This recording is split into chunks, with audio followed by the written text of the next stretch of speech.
തെരുവുനായ ശല്യം രൂക്ഷമായതിനെ തുടർന്ന് കഴിഞ്ഞ UDF സർക്കാരിന്റെ കാലത്ത് വന്ധ്യംകരണ പ്രവർത്തനങ്ങൾക്കായി ജില്ലയ്ക്ക് 2 കോടി രൂപ അനുവദിച്ചിരുന്നു.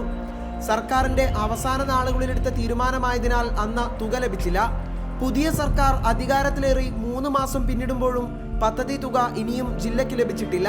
ഗ്രാമപഞ്ചായത്ത് പ്രസിഡന്റുമാർ അടിയന്തര യോഗം വിളിച്ചിട്ട് ഒരു തീരുമാനം എടുക്കാതെ പിരിയേണ്ടി വന്നു. പഞ്ചായത്തുകൾക്ക് ഒരു വ്യക്തമായ നിലപാട് കൊടുക്കാൻ ബന്ധപ്പെട്ട വകുപ്പിനോ സാധിച്ചില്ല. സംസ്ഥാനത്തെ പല ജില്ലകൾക്കും ഇതിനോടകം പദ്ധതി വിഹിതം ലഭിച്ചു കഴിഞ്ഞു. തെക്കൻ ജില്ലകൾ വന്ധ്യംകരണ പ്രക്രിയയുടെ അവസാന ഘട്ടങ്ങളിൽ എത്തി നിൽക്കുമ്പോഴും മലബാറിലെ പല ജില്ലകൾക്കും പദ്ധതി തുടങ്ങാൻ പോലും സാധിച്ചിട്ടില്ല. യുദ്ധകാലാടിസ്ഥാനത്തിൽ അതത് ജില്ലകൾക്ക് സർക്കാർ തുക ലഭ്യമാക്കിയില്ലെങ്കിൽ ഇനിയും പല കുഞ്ഞുങ്ങളുടെയും പ്രായമായവരുടെയും മാംസം തെരുവു നായ്ക്കൾ കടിച്ചു പറിക്കും. അത്തരമൊരവസ്ഥ ഉണ്ടാകരുത്.